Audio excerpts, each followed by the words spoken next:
Halo teman-teman semua, jumpa kembali kita hari ini dan mudah-mudahan tetap lebih banyak aktivitas di dalam rumah ya.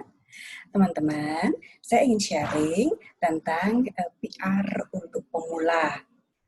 Kalau teman-teman yang sudah berkecimpung di perusahaan, tentu lebih banyak berkutat dengan masalah-masalah yang dihadapi dari hari ke hari ya.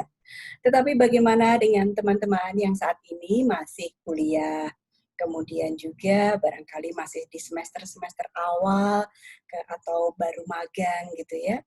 Gimana sih tipsnya agar teman-teman bisa memaksimalkan kemampuan diri selama di bangku kuliah ini?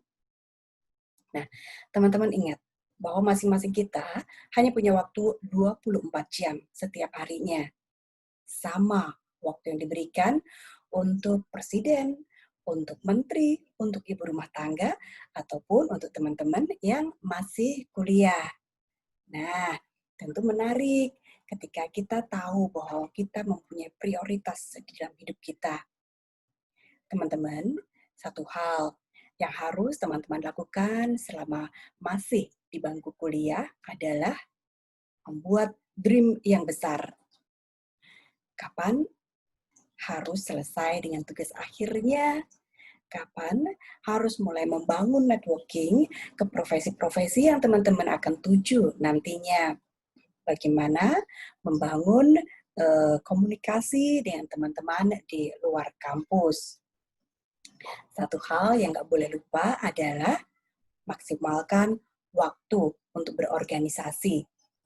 Organisasi ini membantu kita untuk mempercepat kemampuan kita, baik di dalam berkomunikasi, mengambil keputusan, ataupun juga tentu berorganisasi. Organisasi ini sangat membantu kita untuk memanage diri kita sendiri, memanage tim yang kecil, ataupun nantinya juga memanage tim yang besar.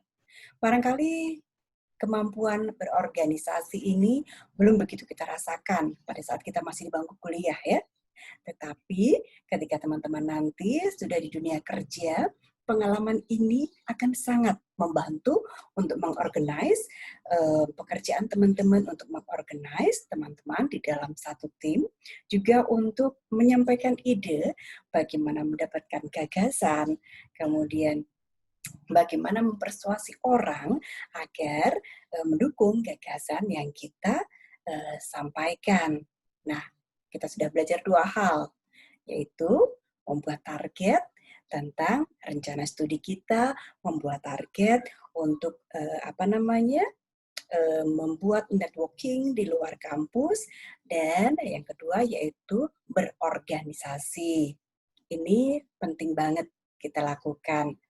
Satu tips lagi, kalau teman-teman ingin magang atau menyelesaikan tugas akhirnya, usahakan magang di tempat yang teman-teman pengen tuju nantinya.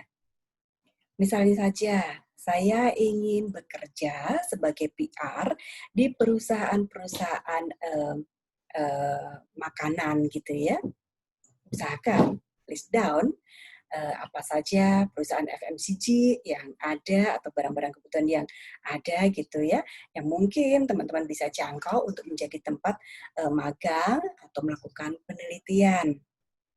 Belajarlah sebanyak-banyaknya di organisasi tersebut, di tempat kerja tersebut. Misalnya saja, anak magang di tempat kami biasanya belajar A to Z. Ada banyak sekali yang mereka pelajari. Sudah bukan zaman lagi ketika anak magang hanya menjadi tukang fotokopi dan tukang antar dokumen. No, mereka harus belajar bagaimana meng-create kegiatan, menyiapkan kegiatan untuk wartawan dari A to Z, kemudian bagaimana melakukan eksekusi, bagaimana bekerja dalam satu tim, terus bagaimana pula belajar untuk menganalisa informasi sebelum kita sajikan kepada para stakeholder kita.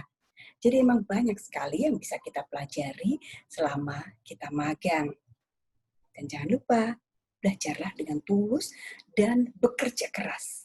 Karena Teman-teman di lingkungan kerja yang profesional tersebut akan menilai kinerja teman-teman. Feedback-nya apa? Dampaknya apa?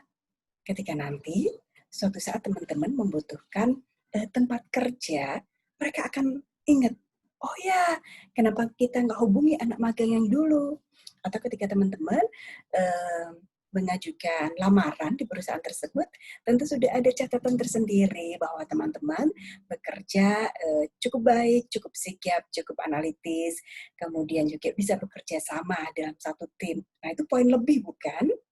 Nah, ini hal-hal yang teman-teman bisa coba, bisa lakukan. Lakukanlah secara terukur gitu ya. Berikan feedback kepada organisasi ataupun tempat magang teman-teman. Karena masing-masing kita pasti mempunyai perspektif yang berlainan. Lain generasi, lain pula sudut pandang yang diambil. Tentu ini akan memperkaya organisasi di mana teman-teman melakukan magang atau internship di suatu tempat kerja. Nah, untuk tips yang lain kita jumpa lain kali ya. Selamat menikmati hari dan tetap jaga kesehatan. Bye.